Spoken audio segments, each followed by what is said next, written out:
Every day when I start the office, I just literally just grab the thumb because I like to see who comes in at what time because I'm never coming in at the time that it starts. So let's check the attendance. Let's see who's late. This is a part of the game. We haven't done a vlog in a long time, so a lot of things to talk to you guys about, and it's gonna show you guys some insight on how to run a company. Because there's a lot of things that I didn't know about a company, and this video is gonna teach you a lot. So hang tight and let's get it. See, I think we got one.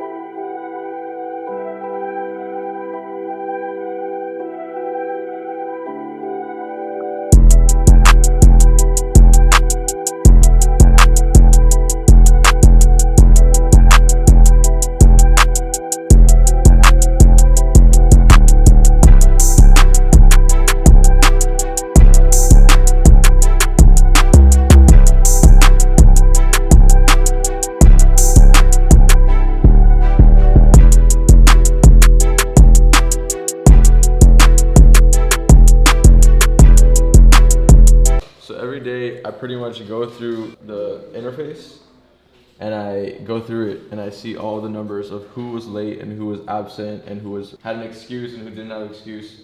So for example, come here. This is one of the employees. He came at 12:49, basically meaning that he was late. So we have to yellow list him. So he was late, unfortunately. That's just how it goes. The next guy, he was on time. Next guy, he was on, nope, he was late too.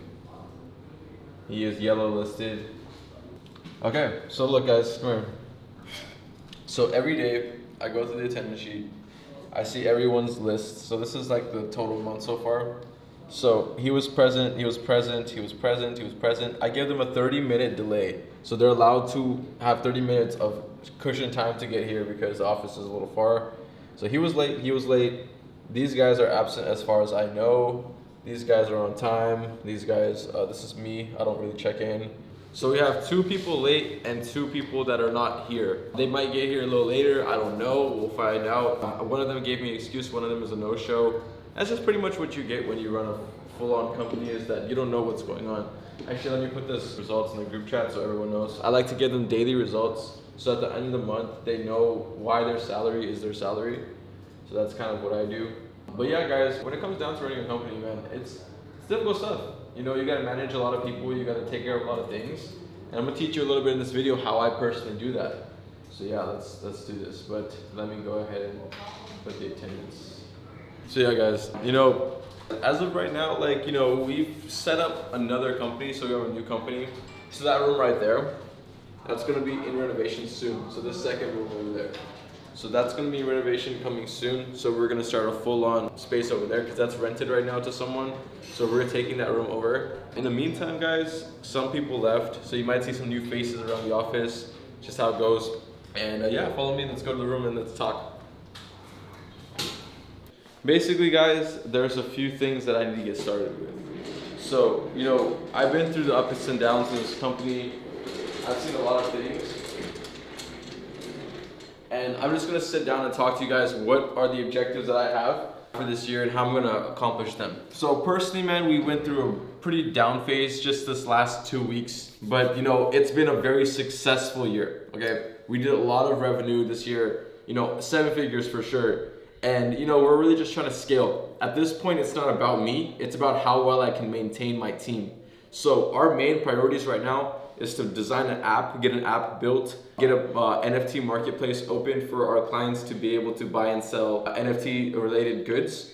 So we have a lot of things in development. So my objective for today is make sure that there's sales on the board, that's one. Make sure that everything is rolling smoothly in terms of content and operations for client management, that's 2. So basically, in simple terms, I gotta take care of the clients, I gotta make sure that the employees take care of the clients. And if there's anyone that wants to buy a service or upsell or upgrade their services or whatever, I'm there to go ahead and send the invoice over because I handle the recurring clients, the people that want to keep buying within the company. I don't like outsourcing that. That's stuff that I want to keep because those people paid a lot of money and I want to give that personal connection to them.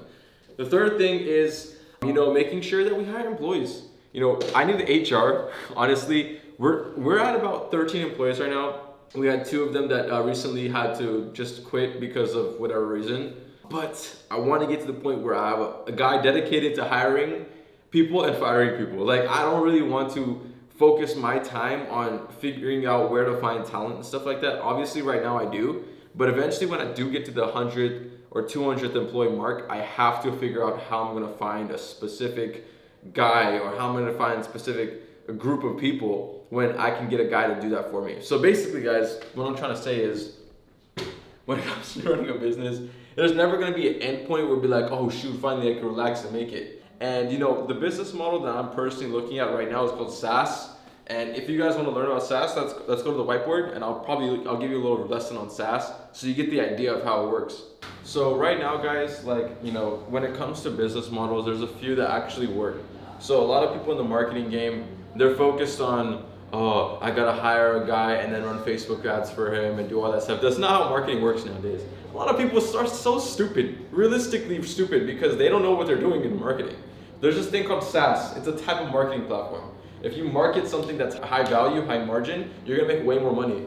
So let's just say, for example, this is what I'm doing. So it's an NFT marketplace. So this basically means that we're gonna be selling NFTs for clients. We're not gonna be making an exchange. We're selling them for clients and allowing them to be put on an exchange, okay? So this is kind of the OpenSea model. This is what OpenSea does. They get the clients, or they get people, and then they make them pay a lot of freaking money to post these freaking NFTs because they're collecting the payment, the little processing payment. So the more volume they have, the more money they make at the end of the day. So this is kind of how it works.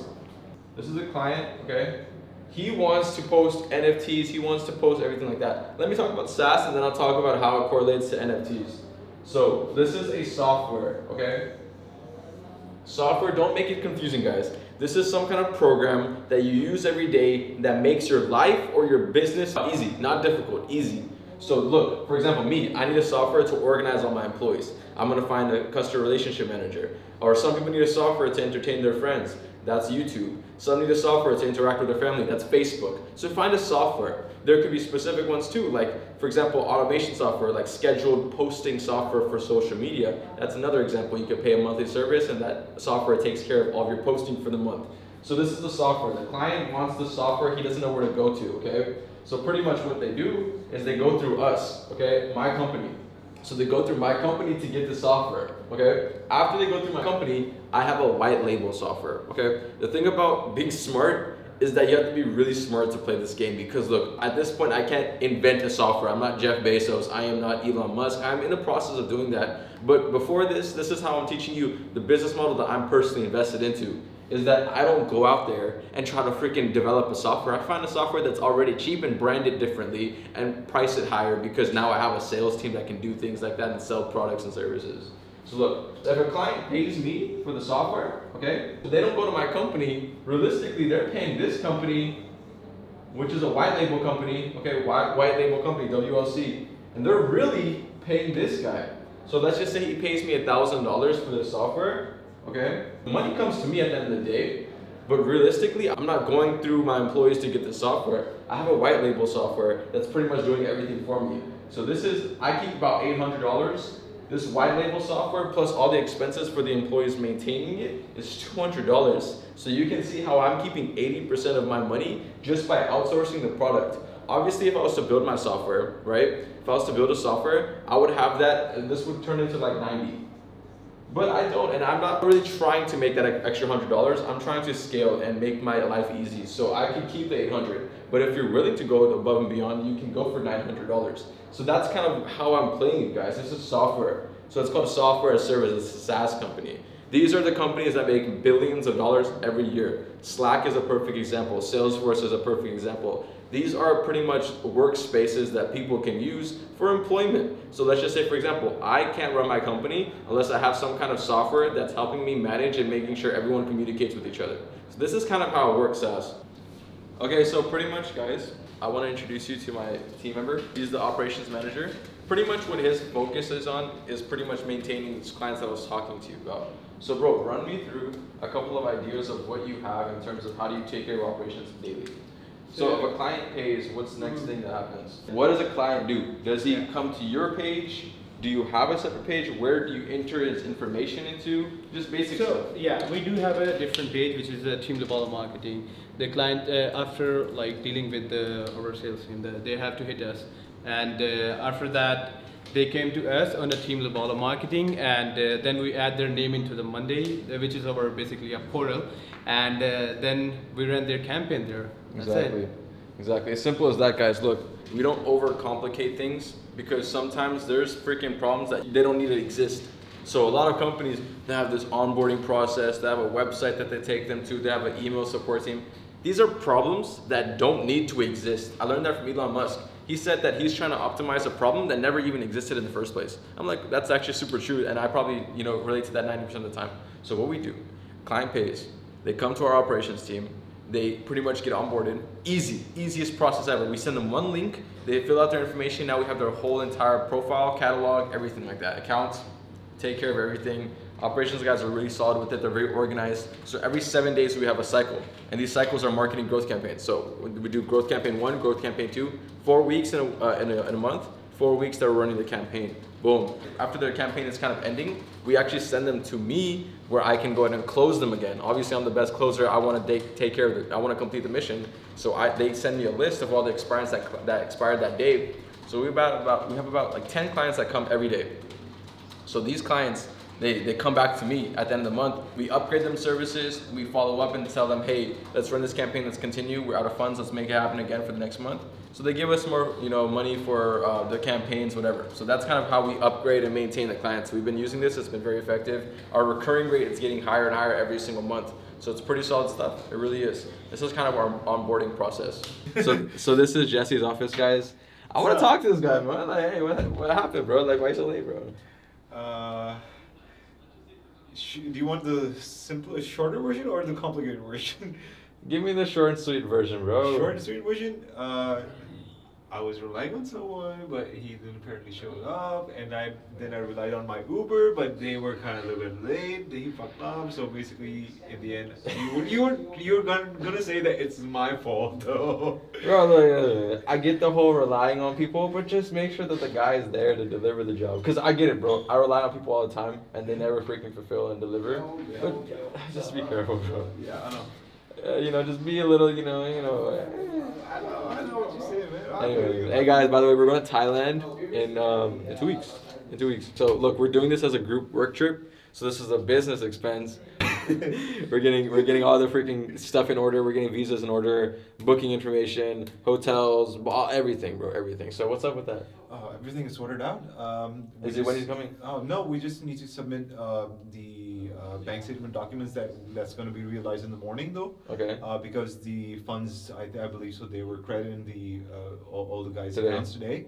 So tomorrow is when we're pulling the trigger? It needs about 12 to 24 hours to get it on the bank statement. Gotcha. Guys, it reached to the point where now I have to do the podcast. So I do a solo podcast just looking into thin air. You can see just in front of me, I don't look at nothing. It's just literally emptiness. I pretend like I'm talking to someone though, because I don't want to waste anyone else's time in here. Everyone is really busy, so I need to do the podcast myself, unfortunately. But this is only for TikTok and my other channels. So look, I have topics.